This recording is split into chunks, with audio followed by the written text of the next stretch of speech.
Welcome back to Back and Forth Sports. And we're all back with the NFL playoffs. It was a long NFL seasons, up and down. Some teams did great, and some teams didn't do that great. Some players are retiring, and other players are coming into a rising. Julius, say hi to the people. I know we've been gone for a little bit, so introduce yourself. What's up, everybody? Welcome back to another episode of Back and Forth Sports. Happy New Year to everybody. It's 2025. And of course, early January doesn't only mean New Year, but it means NFL playoffs. Is your team in? Is your team not? Are you in off season? Looking forward to the draft? All these things, such exciting times. So happy to be back on the show. Got so much sports to talk about. Thanks for having me, your boy Julius. Thank you, Julius. And yes, so much to talk about. Um, the draft is coming, and a lot of teams are looking for the draft already. And a lot of coaches got fired already. Some coaches Yeah. got fired. They didn't even wait for Monday. They said, "We're not waiting for Was Monday. You're getting there one fired that was a today." one that was a shock to you? Anybody that was The Patriots. I didn't expect that was their guy. That was their guy, and for him to get fired after one season, and it kind of seems like you didn't get the number one pick. You messed up. You're God. There's more into it than that. I I already know, but they weren't talking about firing him, and I I I don't thought know. about that too because I felt like all the reports were like future up in the air, but we're feeling pretty confident that he's gonna come back. It's only been year one. The team's not very good, so it's either that or it makes me feel like they have a coach in mind, like somebody they want to hire to replace him. Might be Vrabel, Maybe they were just like, hey, That's what they're saying. he's already interviewing with the Jets, a team he's already out there on the market. We know that we want him on our staff, so let's just mean business right away and get to it. I don't know. Maybe with they saw Belichick went to college football, and they think coaches might sign faster than usual. Maybe they're like, okay, let's fire our guy right away so we can start looking right away. Yeah, yeah. And But I don't blame them. I don't blame them. I don't know if I blame them either. I think that this season probably, even though it was supposed to be an improving year, probably still wasn't as good as they wanted it to be. Already having Drake May there and that potential there, but I still think it was too early. I don't think you can judge. If you wanted another coach, you should have hired that coach. Hmm. So if this was a move about moving on to somebody else, you should have hired that guy initially. You got to give a rookie head coach more than 1 year to prove himself in this league. I don't know if that was fair. I Life is not fair. Life is not fair. It No, is it's what not. it is. And the Patriots are the Patriots for a reason, and the Patriots are not used to losing. And if you want to coach for the Patriots, and you want to be the quarterback for the Patriots, you gotta win. That's how it is. It's plain and simple. I don't care who the coach was, who the people were there. If you play for the Patriots, you are expected to be great. And he, the coach wasn't great. Mayo wasn't great. Would It's we have simple. expected any coach to be great with this roster? Like with what the Patriots have, it may be more competitive, but I don't know if they were going to get those results anyway. But I think that's the pressure. You know how no matter what kind of team you're in, like if you go to the Lakers, you're expected to win. Yeah, If you play for the Dodgers, if you play for the Yankees, if you play for certain teams, you're expected to win no matter what the roster is. no, I get that. And I think it comes down to that. I think if it was anyone else and any other team, he would have been fine. So But because the Patriots are the Patriots, the owner is like, no, we're not going to do this. We're not going to win 3 games. Like, you're out. I start to wonder sometimes what is the kind of standard, because we'll see this sometimes guys have one bad season and get fired, and then sometimes for the same organization guys will have three bad seasons before they get fired. So what's kind of like the way, like if the next coach that they hires comes in and only wins 4 or 5 games, do they fire him too, or does he get to stay? Like what's kind of I the think if the improvement, if you win 5, 6 games, that's improving from 3 games.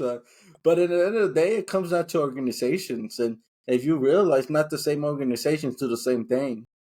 Like we can talk about the Lakers. It's another sport, but they won a championship, and the next year their coach was fired. Yeah, and like it, take this out.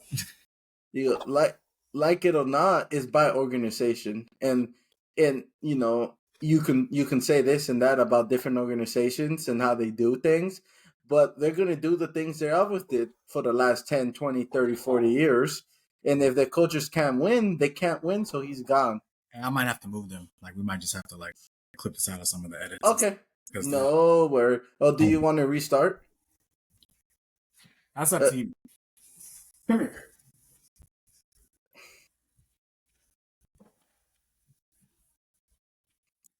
Welcome to Back and Forth Sports, and we are back with Lebny and Julius, and this is a big, big week. First of all, we want to say Merry Christmas and Happy New Year, and we're happy to be back. Julius?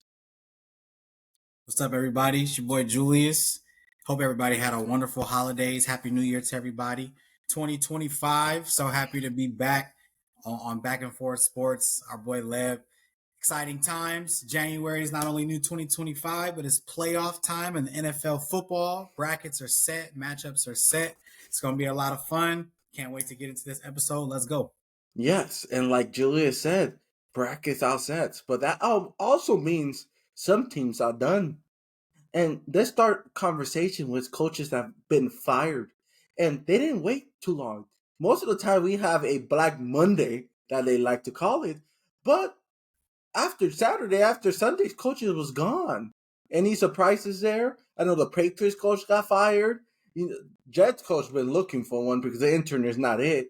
Any surprises there? I mean, yeah, the Mayo firing definitely took me by surprise. Especially like you said, not even waiting until Black Monday. Like, we're talking about an hour after the game. An hour after the game, he was already out of the building. So after the press conference. That was definitely a surprise, kind of crazy, and I don't even know if I guess I agree with it. They had a bad season, right? So obviously you might want to perform better, but I don't even know if I agree with it. I think they might have probably want to give him more time. I would like to say something about this. It comes down to organizations. Some organizations are now okay with losing or winning. And the Patriots are that way. The Patriots won for so many years. They had dynasties after dynasties. And they might be one of the best organizations ever. And yes, it might be because of Tom Brady, and he's the main reason. But when you win so many chips, your organization have a different kind of level, right?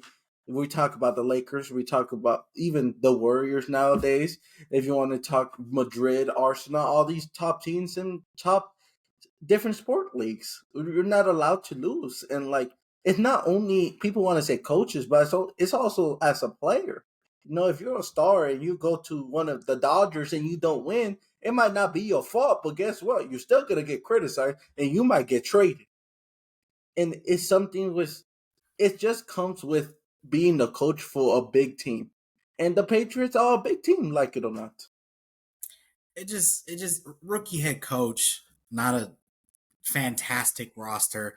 I get you might have wanted to be a little more competitive, but sometimes you have to let these things grow. You got to let these things mature. I always like to bring up the Lions.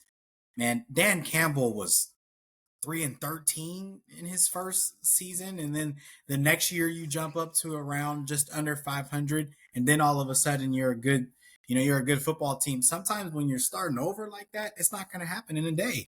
I think for the Lions it's different because they were used to losing.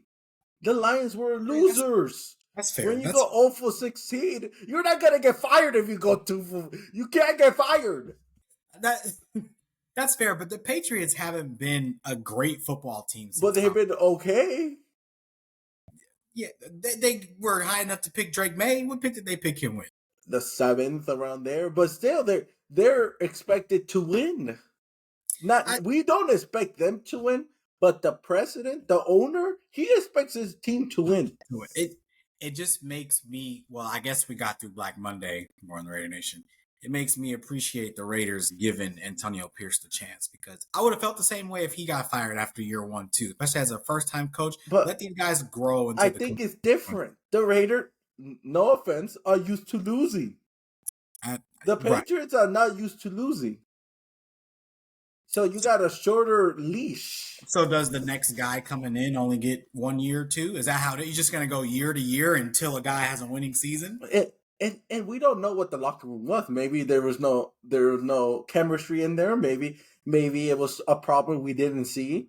Maybe it wasn't, you didn't have the environment you wanted. Because like it or not, I like to categorize coaches into three environments or three styles, right?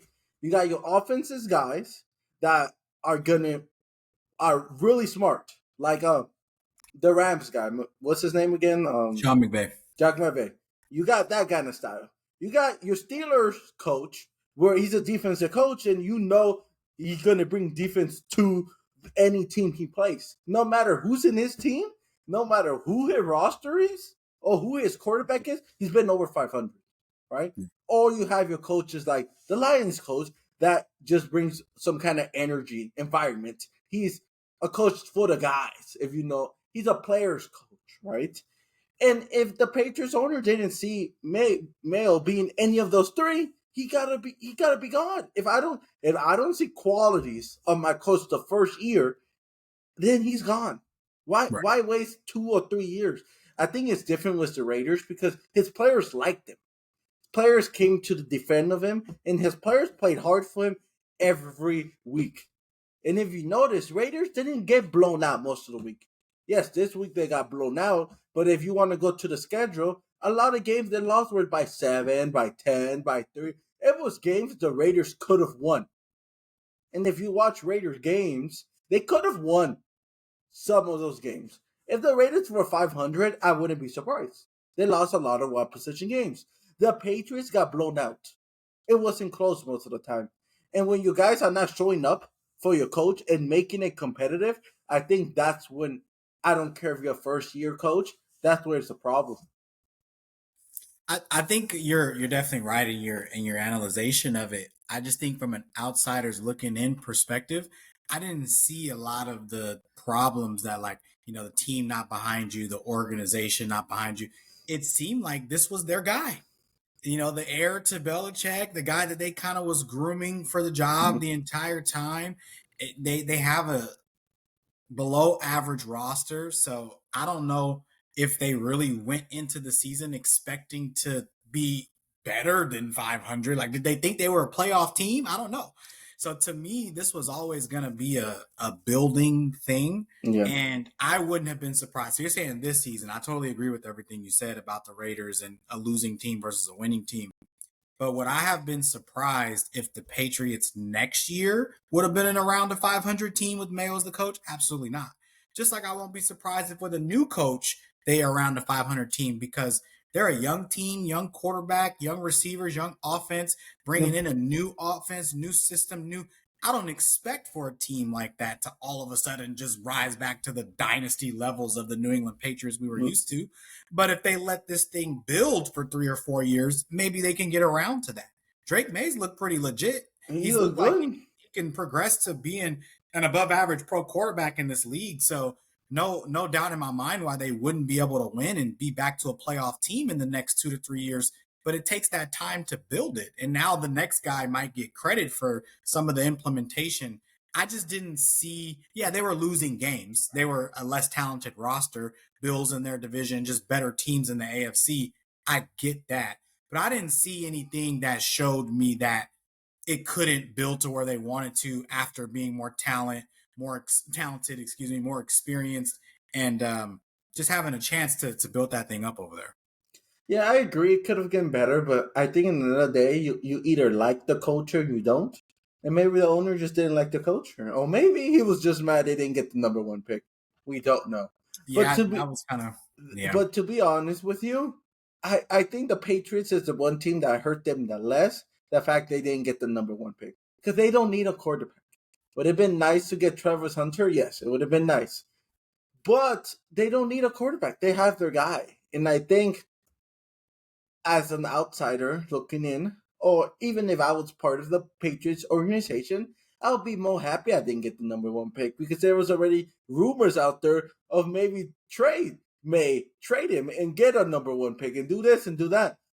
Now you don't have to get any rumors. May doesn't have to worry about his job. You don't have to listen to the internet. So, at the end of the day, I think it actually helps the Patriots not getting the number one pick. I think it helps them if they weren't going to draft a quarterback. I think it hurt them if they were going to draft Travis Hunter, because I don't know if they get Travis Hunter now. I don't think Travis Hunter falls out of the top 3. I So don't know. If their plan was to draft him, I think. But I don't know. I've seen so many different mocks and things with the draft. I guess we can still talk about coaches a little bit, but transition into the draft a little bit as well. Were you surprised by any of the seeding and how it fell, and what are you kind of expecting as far as that's concerned? With that? Actually, if I'm honest, there's a lot of. I'm going to say this as talking to the fans. I'm disappointed on a lot of fans. A lot of fans were mad their team won. In the end of the day, NFL players get paid to win games. No matter what, Locke gets paid to play quarterback. And you're out here cursing him out because he threw 4 touchdowns. He had the best QBR. He had the 3rd best QBR in the last 20 years. That's impressive. Right. The likes of Peyton Manning and Tom Brady, Drew Lock. Think about it. No, that's cool. But it's like, okay, I think I am tired of people wanting to tank. So I wish the NFL did something like the NBA or something different where, like, okay, if you're last place, you're not going to get the number one pick no matter what. Because it just, I hate people wanting to lose. I'm a competitor and I don't want to see that. Like the last week 17 was boring as hell. It was boring to watch. Nobody wanted to play hard. The Chiefs was out there giving the game away. They didn't want Cincy. In the end of the day, it's like that what makes me frustrated about it. Yes, I'm surprised here and there with the Raiders winning 2 games, the Giants winning a game here, the Patriots winning, the Jags, wins and losses. But at the end of the day, I'm not too surprised what the top 10 is. The 49ers are surprising and things like that. But in the top 8, not much surprises. It could have gone either way. I think all the teams there were bad. And yeah, they were just bad. I'll say just from I love everything you said about trying to play hard and win. I was in an interesting spot this year because normally I'm a proponent of the exact same thing. But there was a stretch of the season where I was totally okay with the Raiders losing games, and I had never felt anything like that before.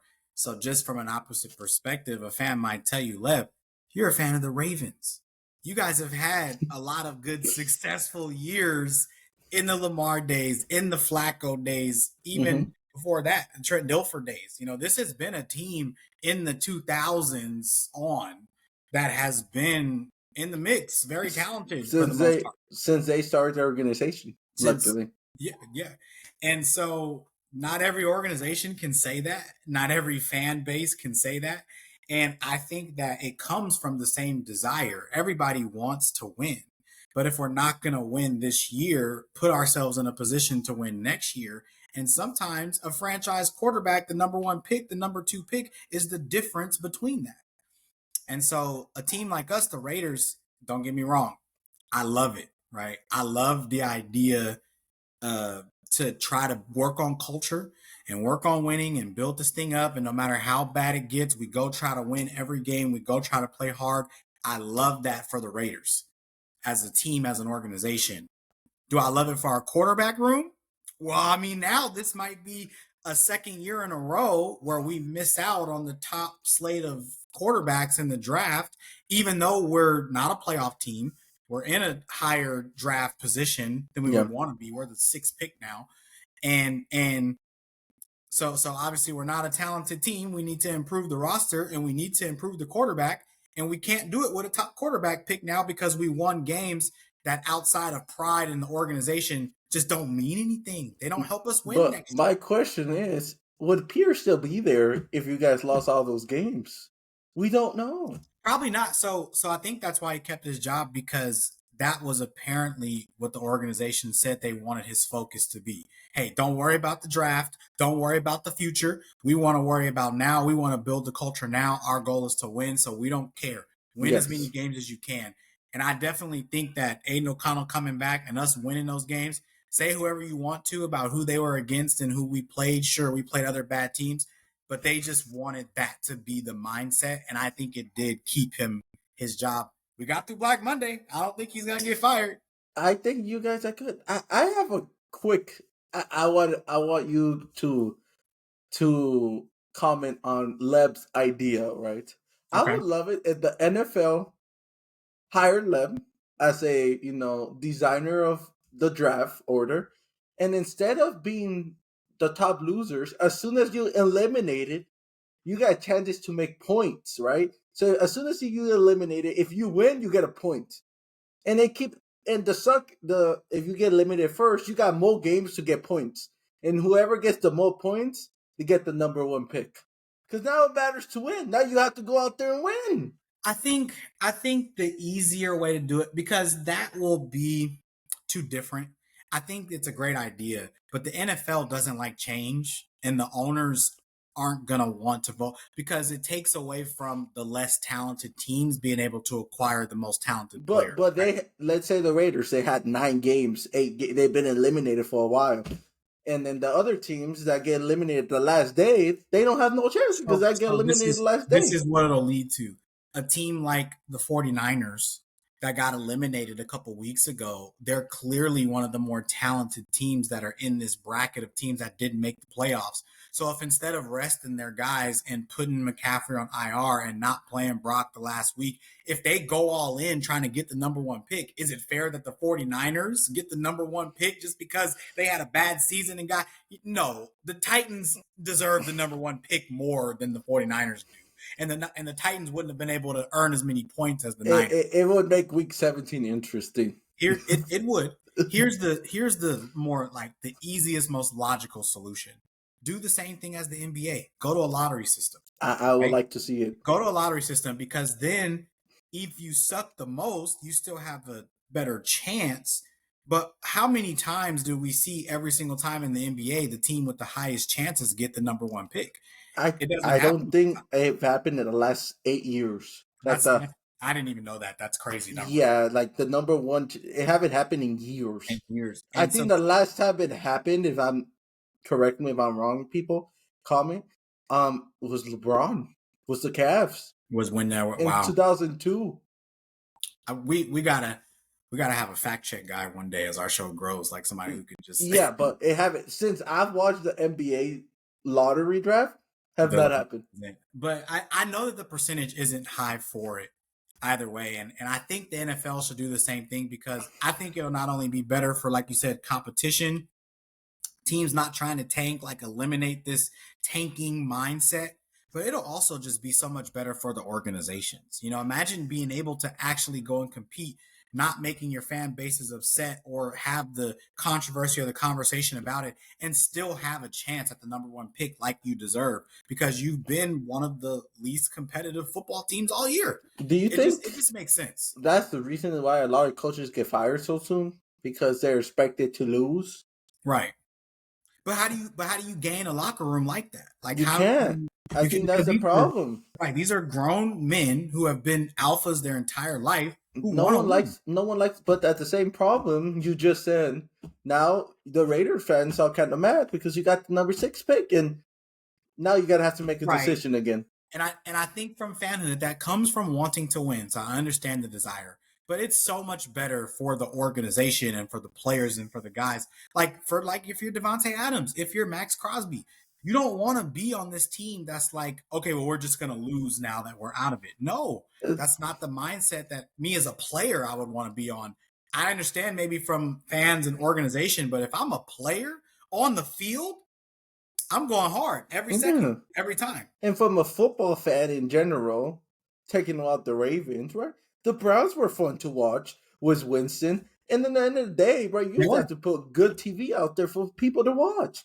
And at the end of the day, it's a business, right? And nobody want to watch boring football. I don't want to watch a 3-7 or 40-0 game. I don't. No, I get that. I totally agree, to be honest. The NFL needs to do something different. Hopefully they do, but this league has just been so not Oh, they eliminate. I changed. wouldn't mind they eliminate week 17. That was a waste of time. It was weird to me that they did the changes with the schedule and with the playoffs and stuff because the NFL had been so the same Mhm. for so long. And they're adding week 18. Week 18 is coming. So maybe Yeah, that yeah, helps. Maybe it evens it out so it's not an odd number of weeks. yeah. Of weeks. So we're going to move on and we're both going to talk about our teams. But since the Raiders are sadly eliminated for the playoff and done for the season, I'll let Julius talk to his people. Talk to the Raider Nation. My word to Raider Nation.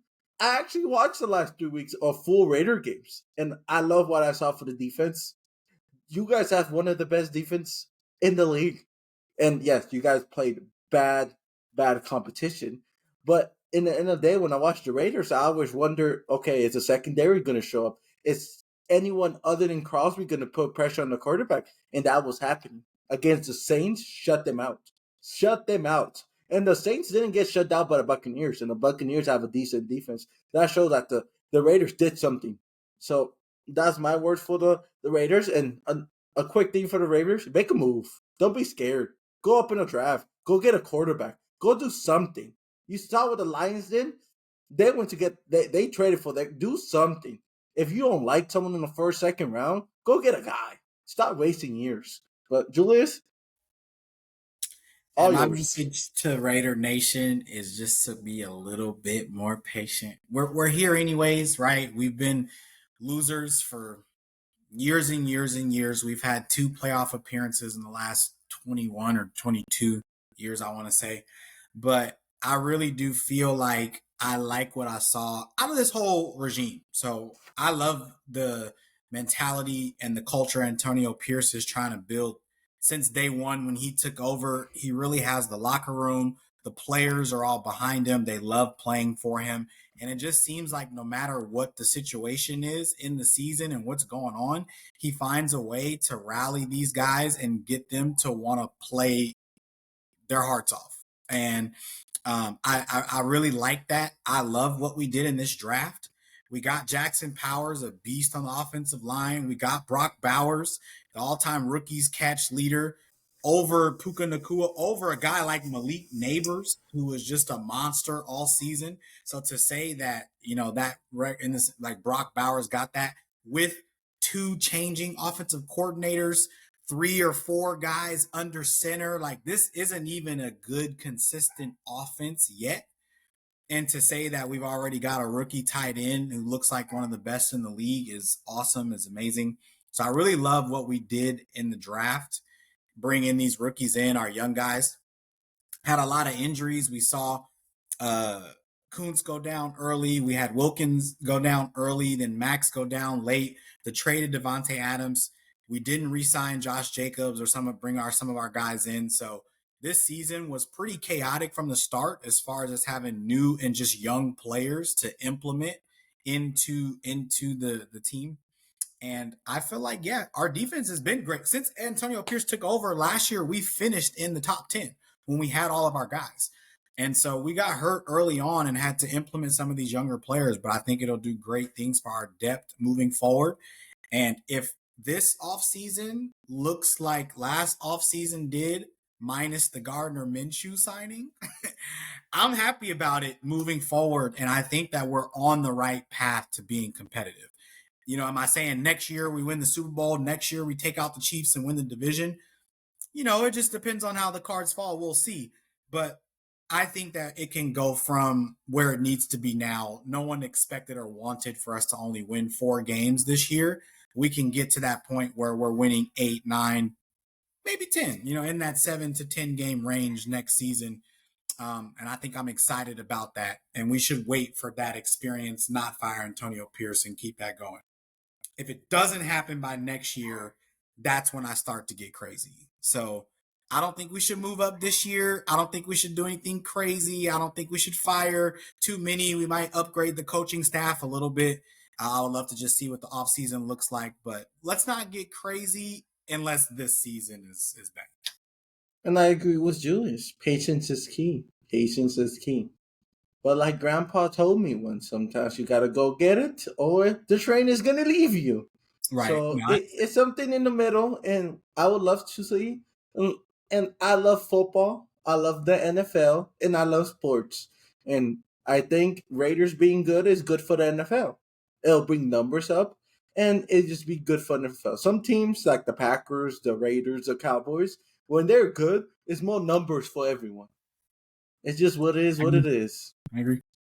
And I'll short words for the Ravens because we're still in the Right. playoffs. You guys' season isn't We're over not yet. over yet, but all I'm gonna say is, look, for the people, I don't care.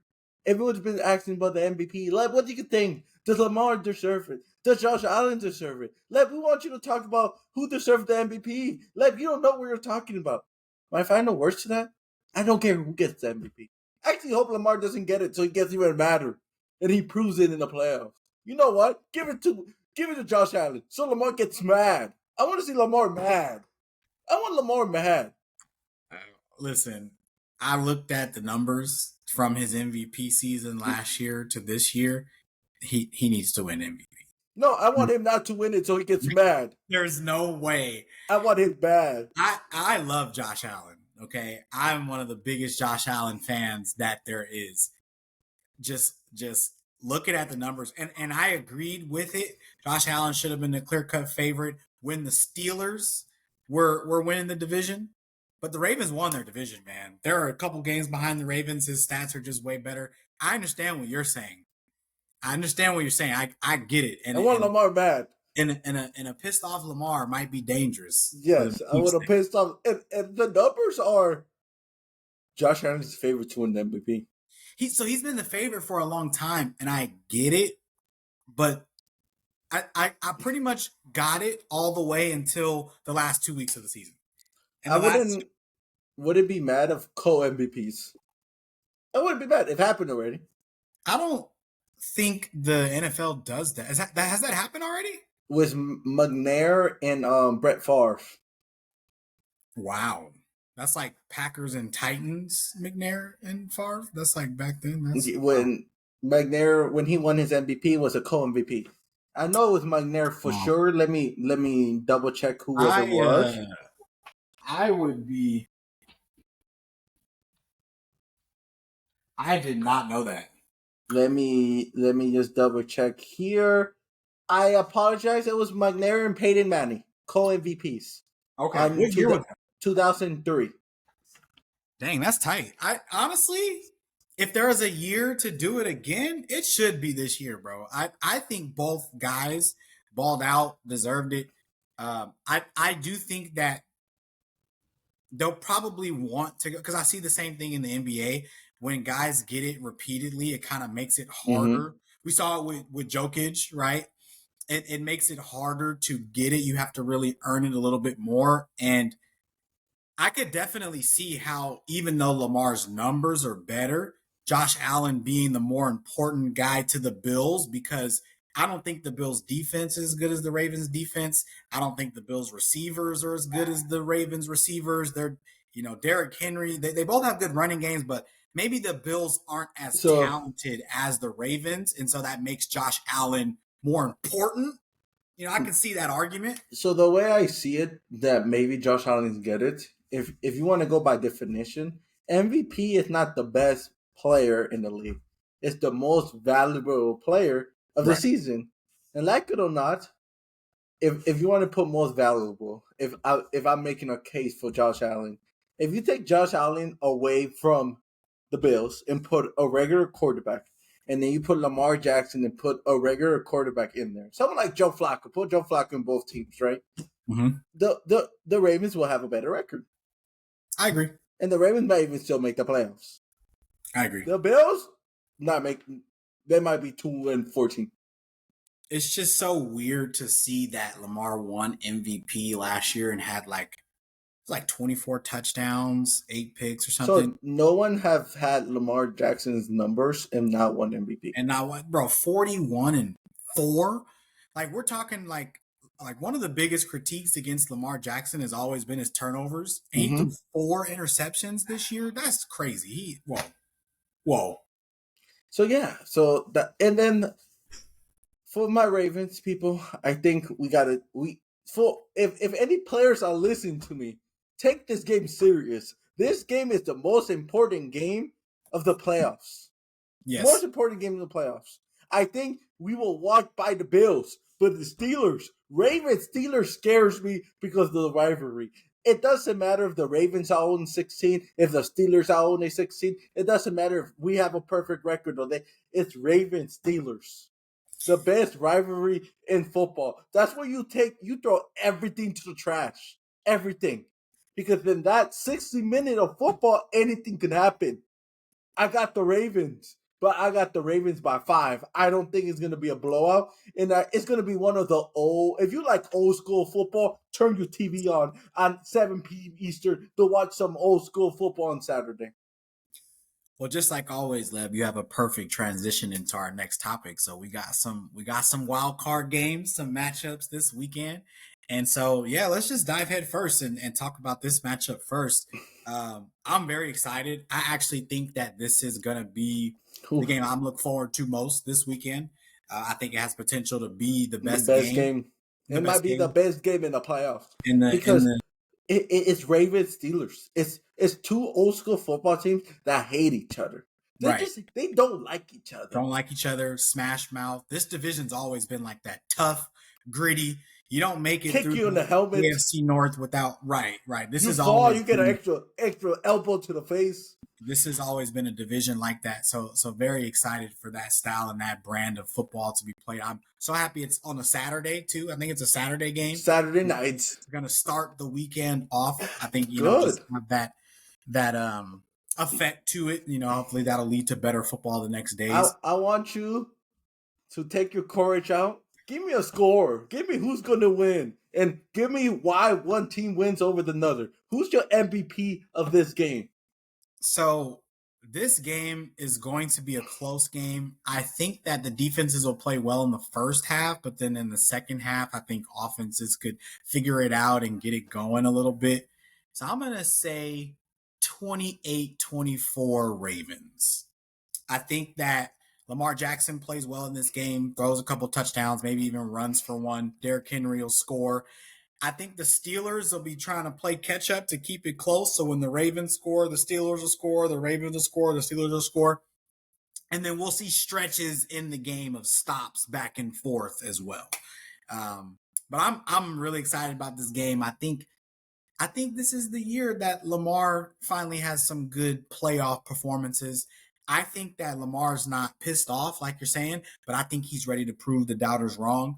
I think he remembers his contract talks, and I think there's a sour taste in his mouth from last season because they probably feel like they were the better team and probably should have won that game in Kansas City. I think Lamar playoffs time will be mad because it is crazy to think about it, right? It's crazy. But 31 NFL teams said they did not want Lamar. All 31. Everyone had even the Raiders said no. Everyone said no. Yep. And I think as a player, as a person, as me, if I applied for 32 companies and 31 companies said no, but one said yes, guess what? That's an extra motivation. I think so, and I've all agreed with this and said if there is not a motivation to win a Super Bowl, if there already wasn't, because same thing when he was coming out of high school, everybody said this guy shouldn't stay being quarterback. Then he went to college and was an All-Pro Heisman. Then he was coming to the NFL, and they were still saying this guy should be a running back. With the last 31 pick, with like 30th. Still, and so the amount of doubt and adversity this man has gone through, and then to say that after Deshaun Watson coming off an injury and a suspension gets this huge guaranteed contract, and then right after that 31 teams don't want Lamar Jackson, does a guy need any more motivation? Me and Julius talked about it, and he said he expected the Raiders to give them the 3 first-round picks and whatever say you want. Goodbye. Whatever you want. I didn't understand why I would have a team like the Raiders needing a quarterback who didn't even want to pick up the phone. You tell him, okay, I understand if it doesn't end up working out, but you didn't even pick up the phone? His agent was calling teams, and teams said no. I don't understand it. But I do think that this is going to be part of the season. We get part of that tour. Whether they win the Super Bowl or not. I've been picking them to win the Super Bowl all year. They were my preseason pick. I remember we did that episode, and I've been going with them all season. But even if the Ravens don't end up winning the Super Bowl or going to the Super Bowl, I still think that we see the best playoff Lamar we've ever seen. And it's going to start with this game. Yeah, it's a great first test. And it's a must win. It's a must win for the Ravens. If they don't win this week, we have hardball questions. We have Lamar questions. We got questions all over the place. Even if Lamar pulled up 300 yards, it doesn't matter. You lose game one, questions. Well, I think especially with how the momentum has been this season. And how bad the Steelers have looked. Right. So the last 4 games for the Ravens looked phenomenal, scoring over 30 points a game. Offense is great. Defense is great. Before Zay Flowers, y'all were healthy. The health of Zay Flowers is going to be a huge part of moving forward into the week. I haven't heard anything along those lines. It's a sprained knee. Possibility of playing. I think missing. I think he might play a couple snaps, maybe. Just to test it and see. And end of the day, I don't think we need Zay to win. I actually think it helps us not to have Zay this week. I think this is smash football, and we're gonna run the damn ball. And this is why I love this matchup. It's mano y mano. My best against your best. Like my dad used to watch football, right, when I played. And he used to say this, and people might say it sounds bad. But my dad used to say, fat guys against fat guys. My own line against your defensive line. Let's see who wins. Yeah. And that's the kind of football I like. The trenches. And that's what it's going to come down to. I think the only way the Steelers win is if they win the turnover battle. If they win the turnover battle, they win. If the Ravens win the turnover battle, they win. But I think this game, it comes down to one guy and only. And a guy that a lot of people say he should retire. A guy that said he shouldn't even play football no more. And that I think today, it's a big game for Justin Tucker. Because every Ravens-Steeler game, you're not going to score a lot of touchdowns. And that's just how the rivalry is. And actually, that's just how the game is in our division. You don't score touchdowns. And at the end of the day, your kicker matters. And if we want to win the Super Bowl, we need Justin Tucker to be the Justin Tucker from 3 years ago. And if he can do that this game and build up momentum, I think Justin Tucker got to prove why he's the GOAT. Okay. And this is the game to do it. I think it doesn't matter how Lamar plays, because in the end of the day, the Steelers are going to get stops. The Ravens are going to get stops. It's just how that football is. If we were playing the Chiefs, I'm going to tell it's Lamar Jackson's day. But no, we're playing old school football. We're going to play a type of football we saw in the 90s, in the early 2000s. The Ed Reeds, the Palomalus. That's the type of football we're playing. So our Hamilton needs to show up. That defense got to show up and show out. Hamilton likes to say he's the best safety in the league. Like to say the Ravens got to show he's the best safety in the league now. I got the Ravens by 5, and I think Justin Tucker's going to make some big kicks to close out the Steelers. What's the score? I got a low scoring game. I got 20 to 16. Okay. I don't think a lot of scoring in this game. You guys played the 2 games y'all played. I think the first game the Steelers won by 2. It was like 18 to 16. It was low scoring. And the last game was a blowout. It was like 30 to 14. So that's what I was going to ask. You don't think that the Ravens keep this hot offensive streak? Y'all don't score 30 points or close to it this weekend? I want to say yes, but I'm also... The Steelers are on this hot streak now. This is one of the games y'all played them in. Yeah. And it was 34 to 17. That's what I think. I want to say yes, but I like to say I'm a historian. I like to know history. Ravens, Steelers, I don't throw the numbers out. It doesn't matter who's playing. It doesn't matter if it's Ray Lewis, Polamalu, Ed Reed, Joe Flacco. It's Ravens, Steelers. The biggest rivalry in football. You can't say it's a blowout, because guess what? It's going to be an old school football game. It's going to be one of those games that, you know those games that you won, but your shoulder hurts. You come out, you won, but you might have lost the fight. Bruised up. That's what the game is going to be, right? And I think we're underestimating the Steelers coaching staff. You don't think he's going to have the Steelers ready for Saturday? He's made the playoffs his whole life. I don't know if I'm underestimating. Tomlin. I think the Steelers do have a chance to win this game. So I don't think I'm underestimating them. I think the key to the Steelers is going to be counteracting this status quo that you're saying. The Steelers have to have some big plays because this offense is normally not very high scoring unless they have an explosive touchdown or two, or a special teams touchdown or a defensive touchdown. Yeah. Like, they need explosive plays to happen in their favor in order to beat the Ravens. Oh, I would say if the Ravens score more than 30 points, it's over. The Steelers have zero chance. I think so too. Zero. They won't score 30. So if you guys if they score over 25, I think it's over. But I think what can prompt that is if the Steelers, like I said, they either have an explosive play or they have a defensive touchdown. I think it has to come from the defense. Sack, strip, or Justin Tucker missed 3 kicks, and that's how we lost last game. And that's how, And we lost by 2. It comes down to the special teams. And I think the Steelers, and like it or not, if you want to go back Steelers-Ravens, offenses are great. You know, you got Ben Roethlisberger. You have had great wide receivers, Le'Veon Bell, great running backs for the Steelers. You have had, Ray Rice, Joe Flacco, and all these guys for the Ravens, not Lamar, right? But at the end of the day, Steelers-Ravens, it comes down to defense. If I always have come down to defense. Because you know what closed out that game? Right after Lamar Jackson threw that interception, and I text you, no way Lamar Jackson is trying to sell this game again. You know what happened? Pick 6 the other way, the Ravens took it. And that was game. If you saw that game, it was a tie game until that pick 6. After that pick 6, Russell Wilson lost all momentum. So it comes down to defense. And even though we did blow them out, we blew him out. It was 14-14, and then defensive touchdown. It comes down to defense. And at the end of the day, I think that's what gets the Ravens to the Super Bowl. Defense and Lamar Jackson not making mistakes. Yeah. So I think we're both on the same page here. We're expecting a good game, competitive game, tight. I think it will be a little more explosive than you do. I think I said 28-24. I think Tucker.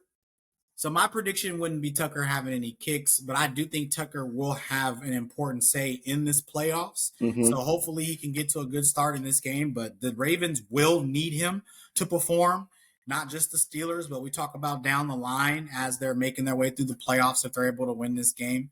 And it's a good test.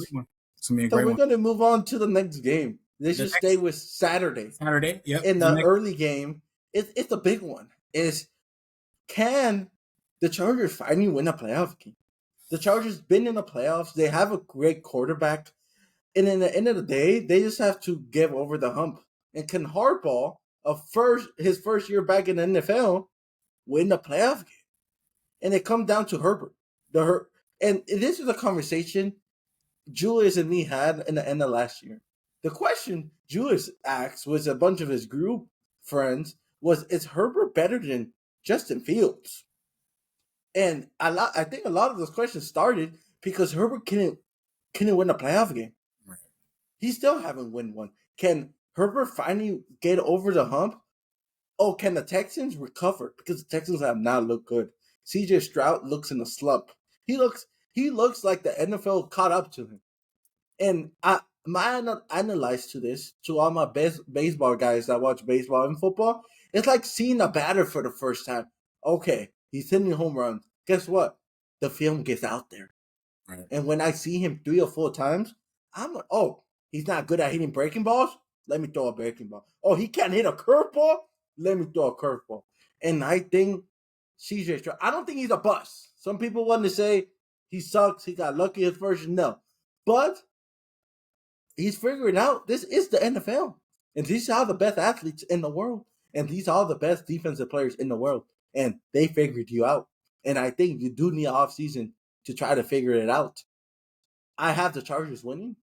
I actually have the Chargers winning more than 10 points. I think the Chargers are going to run away with this one because the scary thing is that the offensive line is horrible. And Bosa, he's ready to eat. Bosa said, playoff time? My time to shine. My brother's out. Let me show them what I got.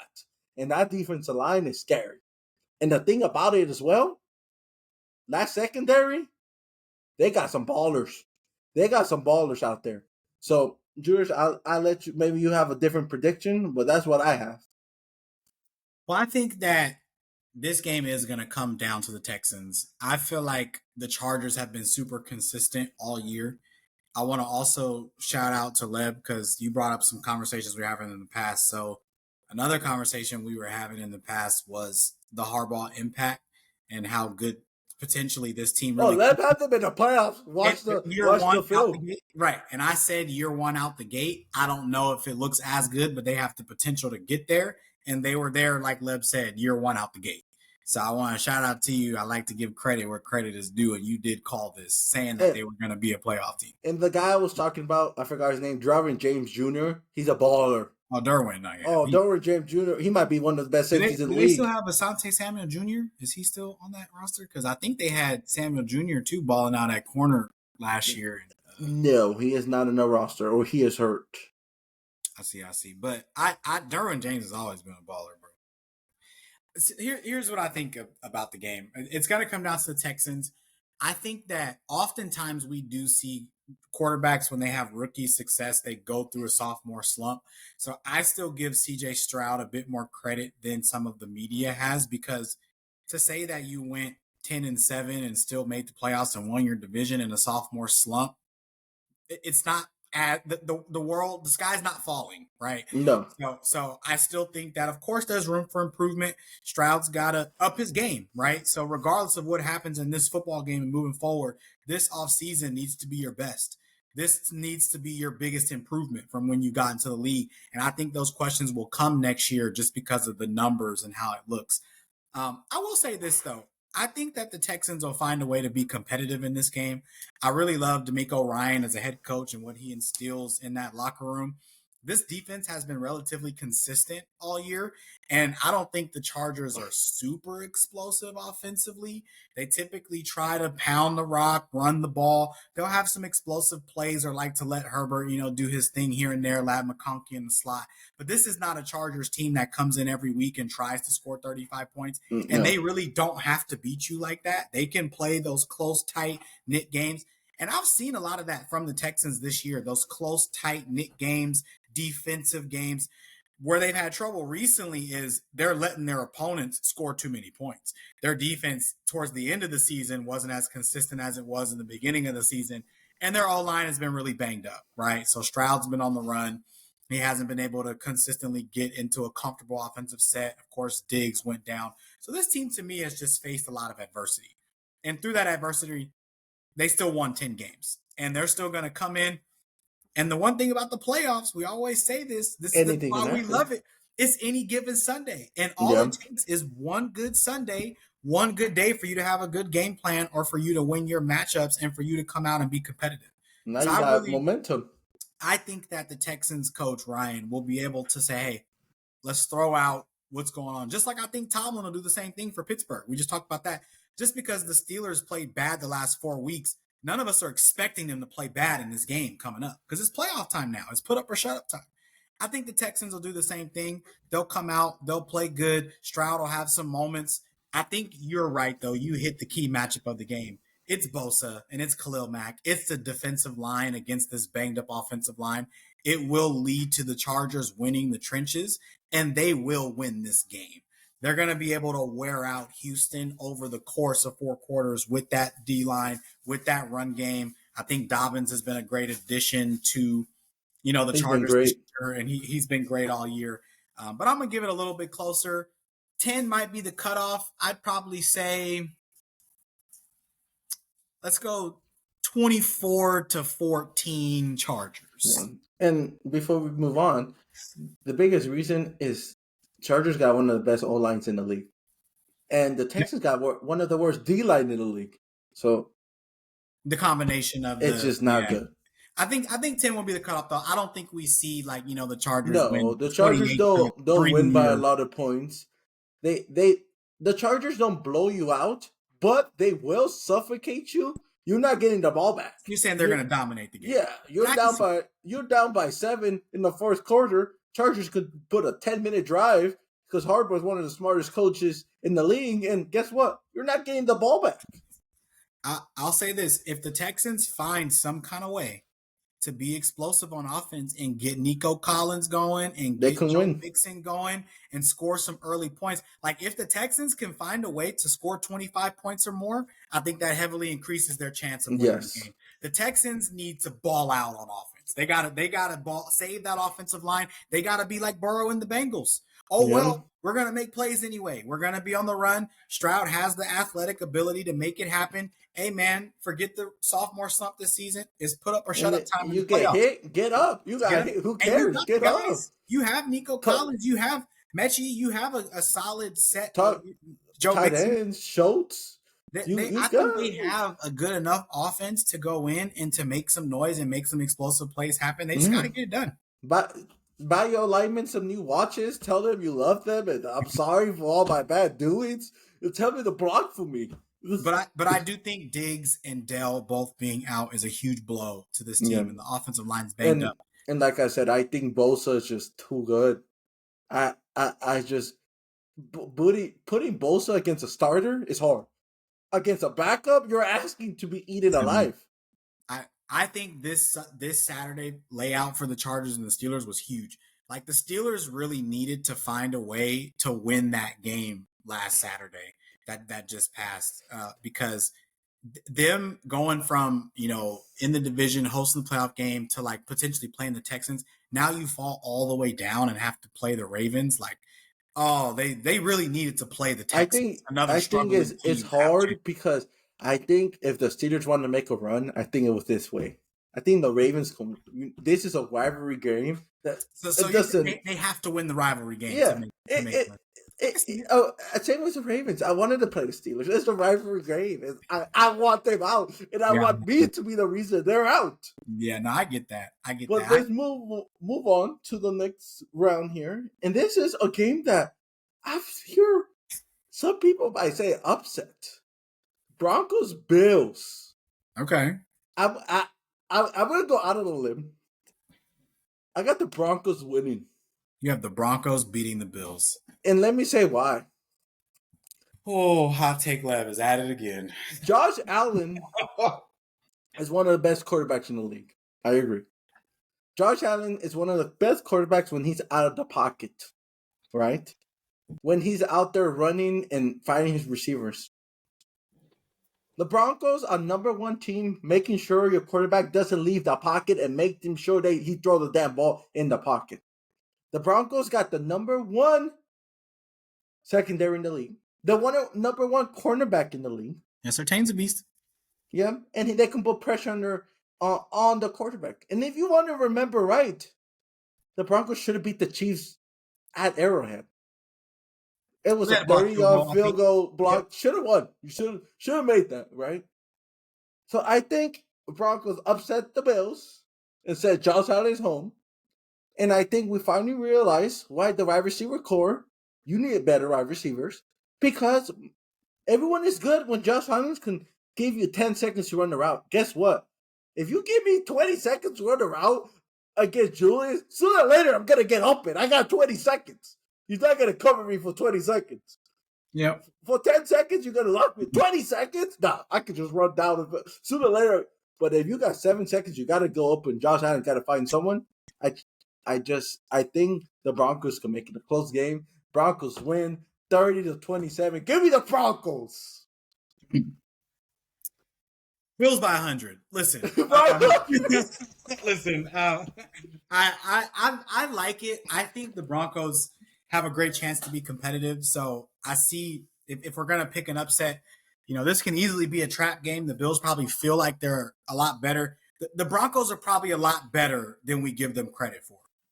Personally, I didn't even think that they were going to make the playoffs. A couple of weeks ago when I was seeing the formations of like the Dolphins or the Colts or the Bengals having a chance, I did think one of those teams was going to inch up into the spot. Broncos had a great year one, rookie quarterback, Sean Payton, new coach, second year coach for them. So I'm actually surprised that they made the playoffs.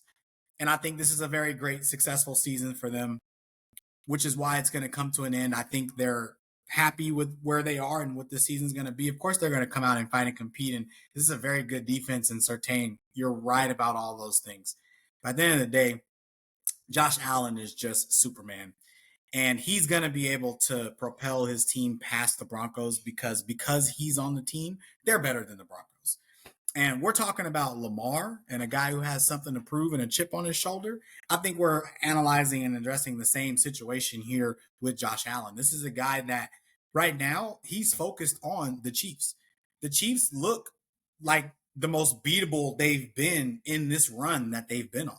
And so if you're a guy like Lamar, if you're a guy like Josh Allen, you have no excuse to not play the Chiefs this year. And if you don't beat the Broncos round one, too many questions. All of a sudden, it's, are you that guy? Can you go? Because this is not just losing to Patrick now. This is losing to rookie Bo Nix in the first round in Buffalo when you're the number 2 seed, the only team that beat the Chiefs for real, because we're not going to count the Broncos game that they just gave up and let the Broncos win 40-0. We're not talking about that game. We're talking about the only team that actually beat the Chiefs this year, regardless of what you say. At the end of the day, the scoreboard said the Chiefs won 15 games.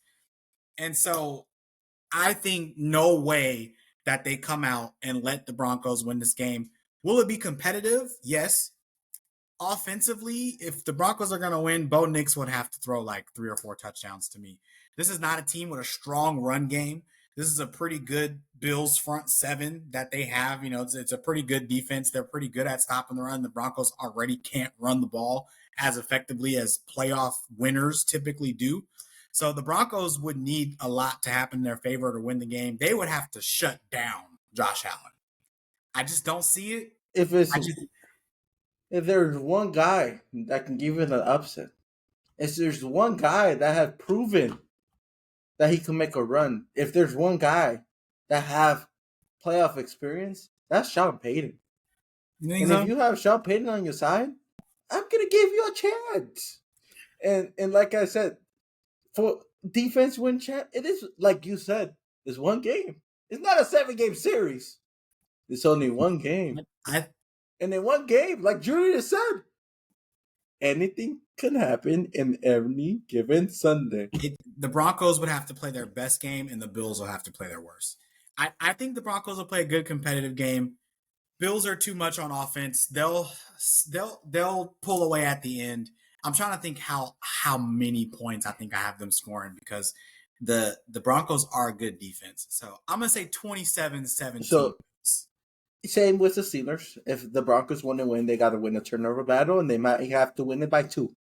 Yeah, and they need to have a great game passing the ball, like Sutton, Mims Jr., Bailey, like these guys have to win their matchups. Their wideouts are underrated. I think I do too. I think this is actually a really great passing attack for the Broncos, especially when Nix looks good and he's going through his progressions well. It's just the running the ball. You're not going to convince me that Javonte Williams and Estime, whatever his last name is, done, bro. I just don't see it. Especially with how well James Cook has been playing. Have you watched James Cook run the ball this year? He's been going crazy. But the Broncos have stopped. We'll see. Like I said, Buffalo, like this is the time of year where defense and running wins games, and they have Josh Allen, Superman. The Bills are going to be cold all in this game. It is cold. We'll see what happens. I like to pick a big upset, and talking about big upsets, this is one a lot of people have. This is the Green Bay Packers against the Eagles, and I'll put it this way. I think the Eagles, if you want to put them in a category, they're in a hot streak, but I'll say hot streak hot seat. Okay. And the reason I say that is because they lose in the first round again. Then it doesn't matter that you lost 3 games because you're in the hot seat again. And the Green Bay Packers are a team that they might like March Madness. They might not win it all, but they can kick you out of the playoffs. Right. And Josh Jacobs in the playoffs might be scary. When you can run the ball, when running matters, and you got Josh Jacobs back there, and you got Josh Allen, and you have Jordan Love throwing the ball, And we don't know. Hurts is still in concussion protocol. That's a big part of this game if Hurts is going to be, because But the they thing probably is, want him to play, but how even effective is he going to be? even if he's in, I'll be scared of doing quarterback sneak. Right. How 100% is he, and are you in full reign of the offense if he played? Because I'm gonna be honest, him still being, I got the notification today that he's still in concussion protocol. That's bad. 2 weeks ago. That's a bad sign. That's a bad sign that he hasn't passed concussion protocol yet. And if tomorrow he haven't passed it, and we're talking Thursday, he haven't passed it. That's a bad sign. I'll say this. I think that the Rams or the Packers could have been the worst matchups for the Eagles, because I think if I had to pick one weakness on this team, it's their secondary. I think their secondary has been exposed in games throughout the season, and if they're going to be kind of like a weak spot set, because this is a very strong D line, it's a very strong O line. Obviously, it's probably one of the top receiving corpses in football. One of the best running backs and run games in football, right? They got good front seven. So the Eagles team doesn't have very many weaknesses. We were saying that their coaching was a weakness going into the season, but Sirianni, to me, has shut up all types of questions or things against them. They had a great season. The locker room seemed intact outside of that little A.J. Brown and Jalen Hurts thing, but a diva wide receiver being a diva, what's new, right? So I think all those questions have answered. If I had to pick a weakness, it's the secondary. And you look at a team like the Packers, even with Christian Watson going down, they still got Romeo Doubs. We still have Jaden Reed. We still have Dontavian Wicks. Like, Wicks is the fourth receiver on this team just because they're so talented, but Wicks could probably be way better than the fourth receiver. He probably could be a second receiver on some teams. And Josh Jacobs is great at catching the ball. Playing great. This is a very talented throwing team. Jordan Love's injury is not serious. They said he could have played last week. So this is a team that can take advantage of the Eagles' weakness. And I think these two teams played week 1 or week 2. Week 1, and the Eagles won by 3. It was the Eagles won because the Packers missed a field goal. You missed a field goal, and Jordan Love was very effective. That passing game was able to. Jordan Love got hurt. He got hurt in the game. He got hurt. And so I don't know. I don't know if I'm all the way gonna pick the upset. I'll probably still pick the Eagles in the game if Hurts plays. But can this be one of those really tight games, or one of those games where it comes down to game-winning field goal and upset? I can see it. It comes down to how Hurts is. It comes down to that.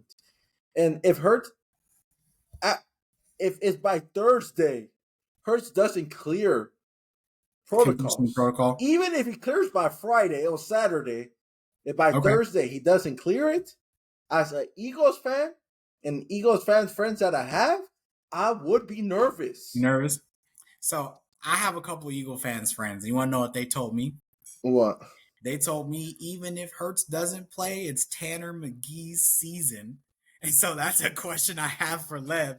Did Tanner McGee show us enough this weekend? And I think he played one other game against Dallas either this year or last year. If Pickett, he wouldn't be a backup? They said that they would want McGee to start because he looked better than Pickett. Do you think that McGee or Pickett, even if it's one of them, could really have a chance to go out and win the game? I'll give Pickett because he got experience a chance, because he played a couple seasons and he got hurt.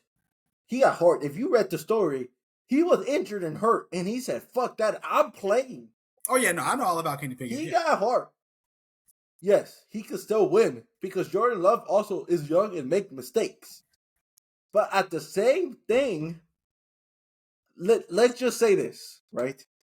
The Eagles have the same chance of beating the Packers with the backup that if Hurts was fully healthy, Packers got the same chance of beating the Eagles with fully healthy Hurts. Okay, I can see it. That's fair. Because if we've seen Love get hot. And the thing about Love, where he's the dangerous, is when you put pressure on him, he can make plays. Mm-hmm. And if Jalen Carter, my friend, actually, I played 2K with him. I wish you the best, bud, if you watch this. If you're putting pressure on Love and you got one-on-ones and the outside, and Love is putting the ball to give their receivers a chance, I can't say the receiver will get the ball. I can't say it's a 50-50 ball because I don't trust that secondary. I picked the Packers receiver. Bryce Young, Eagles secondary.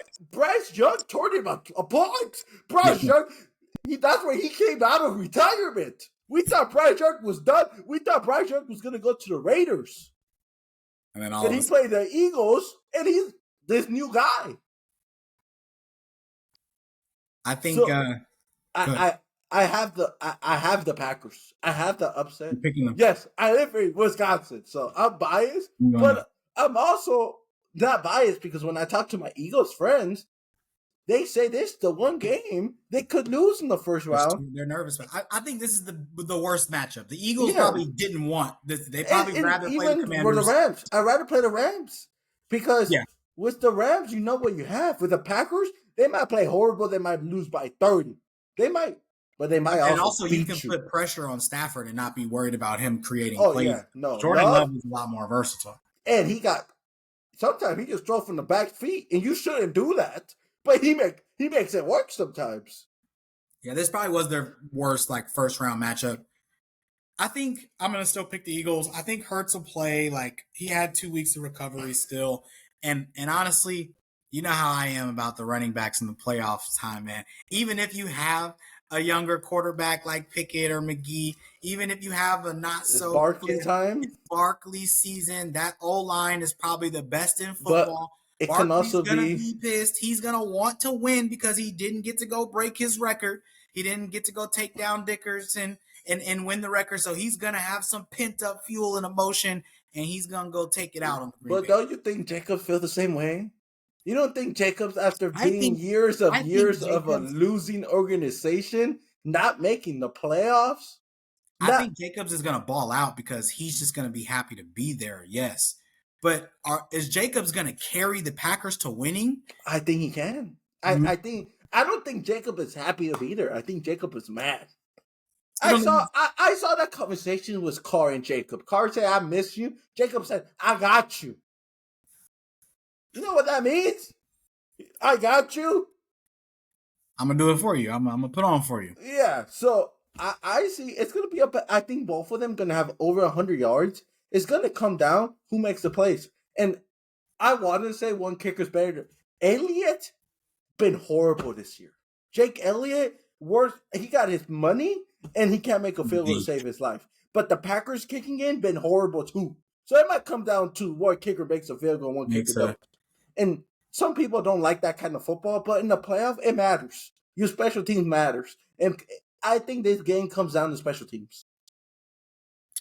I'm gonna say it's close. I think so too. I'm gonna say 27-24 Eagles. Yeah. Let's move on to Commanders Buccaneers. This is the game I think people don't know where to go. On one end you have Mike Evans, Mr. 1,000 yards. The other end you got Mr. Rookie of the Year. But then, I'm gonna go Buccaneers experience. They've been there before. I think Mr. Rookie of the Year, I think it comes to the end this. And also, their running game has just gotten worse and worse as the season goes by. Yeah. And I think your running game really matters. And Buccaneers running game, White and Bucky have gone up and up and up and up and up through the year. So I got the Buccaneers because of their running game. You know, I haven't picked this game yet, actually. This was the one game I was doing my research last night and earlier today and trying to have all these picks ready. And I said, wow, I'm probably just going to have to pick this one live on the show because I think this is the toughest matchup for me to pick. I really think that the Commanders are going to play well. But when I analyze them over the season, they haven't beat many teams over 500. So it's hard for me to say that even if they play well, that oh wow, the Colts have just fired Gus Bradley on the set. Wow, that was just they just fired. I saw that coming, especially with how the quarterback situation went. Yeah. I saw that Doug coming. Peterson got fired today too. Yeah, I saw that one coming too. Yeah. I wouldn't be surprised if Doug Peterson finds another job. Another job. I thought that one was 50-50. I wouldn't have been surprised either way. Mm. But what I was saying is that it's hard for me to say that for sure they're going to win the game because the Bucs have won the NFC South now. They're experienced. Baker Mayfield knows what time it is. Now it's time to go and And he's been playoffs. balling out. Playing really well. Mike Evans, Bucky Irving's been playing really well. White is a great. I don't know. The tight end. Something about their effort the last 3 games, like they lost to the Cowboys with the backup quarterback, game that they should have won. They were competitive with the Panthers. They pulled away at the end, so they ended up winning the game by a lot, but the Panthers looked very competitive at times against them. And even this last week against the Saints, like they end up winning the game, But the same thing with the Commanders. They almost lost to Trey Lance. Yeah, but they also played Marcus Mariota. Like they weren't fully playing like all their starters. Like the Bucs went all in. They gave Mike Evans the receiving record with 30 seconds left, and they barely beat the banged up Saints. Like I think what scares me is every time I see the Commanders against a good team, they lose by 20. They have not performed against some of the better teams. Yes, they lose by 20 or 30. But when they play decent teams like the Cowboys, they still lose. Something about this last slate of games, because to me, if the Bucs were gonna get ready to go on a playoff run, they would have came and beat the out of the Saints. Because if they lose that game and the Falcons win, they're not even in the playoffs. They're out. Right? So they had a lot to play for this week. And to me, I don't know if they came out with enough fire that I would want for a team like that to say that they're going to come out and have a great performance in the playoff. I think I'm picking the Commanders, bro. I think this is my upset. Jaden Daniels is going to turn it on. I don't call it an upset because I think it's 50-50. And the records are the same. This is one of the things that's 50-50. And I think it comes down to experience. But you're right. Buccaneers have been playing well, but at the same time, the Commanders haven't been playing too well either. Against those teams, right. Yeah, so it's a hot call. But let's move on to maybe the biggest, one of the biggest, definitely, where upsets can happen. And I don't really call it upset. I just have the higher, seed. Mm-hmm. But Vikings-Rams. I got the LA Rams. I got Cooper Kupp. I got Kyren Williams. I got Puka. And I got Stafford. That offense is scary. And we don't put enough respect on those guys. Puka might be to be honest, he might be a top 5 wide receiver right now. And that might be being nice. He might be top 3. I just think, give me Stafford. Give me that offense is just scary. And why is it going to be so fun to watch? This is maybe the top 5 receiver versus the top 3 wide receiver. Maybe we're going to find out who the better duo is. We've been talking about the best duo in the league. Is it Addison and Jefferson? Or is it Puka and Cooper Kupp? I tell you what. I think I agree with you on this one. I think we're finally on track with one of the upsets. I'm picking the Rams in this game. I've been a fan of the Rams all season. And they're not scared. They didn't care. They could have won. They chose not to win because they say, we don't care who comes to our house. We're going to beat them. Which shows me the right focus, right? You're just focused on your guys, what you've got going on in your locker room. And honestly, I've always seen that attitude from McVay. I think he's one of the best, bright, young minds in football.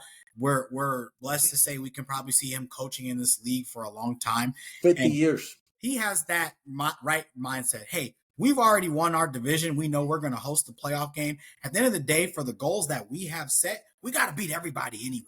So it doesn't matter what the matchups are and what the bracket looks like. Whoever's ready to play is going to be ready to play, and we're going to go and we're going to win. And I love it. I don't like what I saw out of the Vikings in this last game against Detroit, against a banged-up Detroit. I feel like it might have been a blueprint. I've been calling fraud all year. I still don't believe in Sammy Darnold in the big game. You telling me Sammy Darnold versus Matthew Stafford, where Stafford has Puka Nacua and Cooper Kupp, Kyren Williams? I'm taking Stafford. Even though I love Justin Jefferson, of course, go Tigers, LSU. Addison's Addison, been a great wide receiver too. He really showed that he deserves Hawkinson. to be that. And even in the run game, Aaron Jones has looked great. Cam Akers looked great. Like, this has been a scary offense all year. It's been a great team. But then you scored 13. And also the emotional toll, right, of winning 13 games and saying, wow, we didn't even win our division. We didn't even get to host a playoff game. Now we have to travel, go on the road. You know, luckily it's a good weather state. They're going to be in LA, so it's not like they're going somewhere in the cold. So their offense has a great chance to perform. But I also think that as good as O'Connell is as a coach, McVay's going to be ready. He's going to have his boys coached up. They're at home. They beat them once already. What They are the did already losses were to the Rams? Yes, And we they think did about already it. beat them. And in that game, the Rams looked like the better team. This was when the Rams were kind of on their up and up early in the season. The Rams controlled and dictated that game from the line of scrimmage pretty much the whole game. The Rams is a team I wouldn't be surprised they make the Super Bowl. I wouldn't either. Because if you saw that game against the Bills, they outshot Mr. MVP. I think we're on the same hype here. If we had to choose a sleeper team to make the Super Bowl or win the Super Bowl, like the most unexpected, it's the LA Rams. I agree. Because the LA Rams, they can score 50 on you. And I do. I think this is going to be a high scoring game. I'm going to pick the Rams. I'm going to say this is probably the highest scoring game of the weekend. Give me the Rams 31-27. I got the Rams 30-20. Okay. I think the blueprint is there. And when you put pressure on Mr. Sammy Darnold, like you called him, he didn't look good. Didn't. The pressure got there. He missed a lot of throws. Like the pressure got there, and the pressure was 2 feet away from him. Jefferson was wide open in the end zone, missing by 3 feet. Yeah, I know a lot. He missed Jefferson like 3 times. He missed Addison like 3 times. It was bad. It was bad. If you want a perfect ending to Mr. Sammy Darnold, and everyone calling him out, this is his homecoming. He's Mr. USC himself. Listen, he has to play his way into a contract right now as well. Mr. USC himself going back home when no one trusted him. Can he win a playoff game? These are the reasons why I could still see it going both ways. I think this game is still one of the seesaws. It's going to be a great game because, you know, especially after the last game, if he plays well and puts it together, you're going to get paid. The Vikings are going to keep you. It's going to be a great offseason, and maybe they even progress further and win the next game and play the Lions again. But to me, it was how disappointing the showing was. Even if you lose the game, even if the Lions beat you, it needed to be like last time. But 31-20. I'll be honest with you. I don't put that on Sam Darnold. I put that on coaching. Last thing, the Vikings try to beat the Lions. The Vikings went on it on 4th down twice, right? Do you know how many times they went on the coach in his life? You know how many times he went in there on 4th down? I think twice. Was it twice in his career, and now you go on it twice? You can't do that. You try to play Lions football. To beat the Lions, you can't play Lions football. You got to play your football. Play your football. I agree. And he always takes his 3. And now you don't take your 3, and you're down by 7? And that changed the game because they ended up scoring 3 the next time. Yeah, it would have been 7-6. So it would have been a different ball game. And I don't care you going for 4th down if that's your identity. But if that's not your identity, that's in trouble. Sure. Because Grandpa told me, and this is good for all the kids to listen. If someone does something, but you think it's bad and you do it, that's worse for you. Because you don't think you should do it, but you do it because you think you got to keep up with the other kids. That's just not how life works in real life or in football. If I'm going in on 4th down because that's the only way I think I can win that game, you know what that tells your team? I don't believe in you guys. The way we play, it's not good enough to win. Yeah. That's what it tells me. Like, imagine you're playing basketball, and out of nowhere, your coach said, we got to take 43s. You take 5 a game. We got to take 43s a game to even have a chance. Guess what? Your coach is telling you guys suck. The way we play is not good enough to beat them. And also don't think you'll play your best game like that. So that's why if you're trying to beat the Lions at Lions football, no, they're going to beat you 28-6. That like they did. The way you beat the Chiefs is not by playing Chiefs football. It's by playing your football and hope your football is better than their football. But that'll be the end of the episode here. Any last words? I just want to say thank you for everyone that have been watching our videos. Almost 50,000 views, or over 50,000 views in all our videos this week, and that's over 50,000 people watching you. That's a lot. We hear you guys. You want to watch football content? We'll throw it out there. Basketball is coming soon. We hear you, Chiefs fans. We will be talking about the Chiefs more as we go. Raiders. But a lot of Chiefs fans started following us, so we gotta be nice. I know. We gotta be nice. But we'll talk about that. We'll talk about that next time, because when the offseason comes, we got words about the Chiefs. Because what the Chiefs did that game, I don't agree with. I just don't agree with that type of football. I don't agree with letting yourself win. And I saw plays where you guys weren't even tackling. I saw plays when you guys threw the football back so the other guy could catch it. It was going to other bounds, and you threw it back so your guy was nowhere near you. You threw it back so they could score a touchdown. That's crazy. I wouldn't end it on that. They didn't want to win. They didn't want Cincy, bro. No, they were scared of Joey B. Joey B. Any last words, Julius? Yeah, I think it was a great episode. Great playoff edition. Same thing as Leb said. Thanks to everybody watching, subscribing. Keep commenting as we post these video clips of our playoff picks. Drop your predictions too. We're so ready for this weekend. We'll talk Chiefs a little bit more next week too, because they'll be playing one of these teams coming out of this wild card weekend, so we can get some Chiefs love in there for all the fans. We will both try to comment more. It was Christmas time, the holidays, and over 700 people comment. It's hard to keep up. Yes, but we love and appreciate you. But it's a good problem to have. It is. And I'm just excited. Great episode. Let's go. And we'll see you guys later.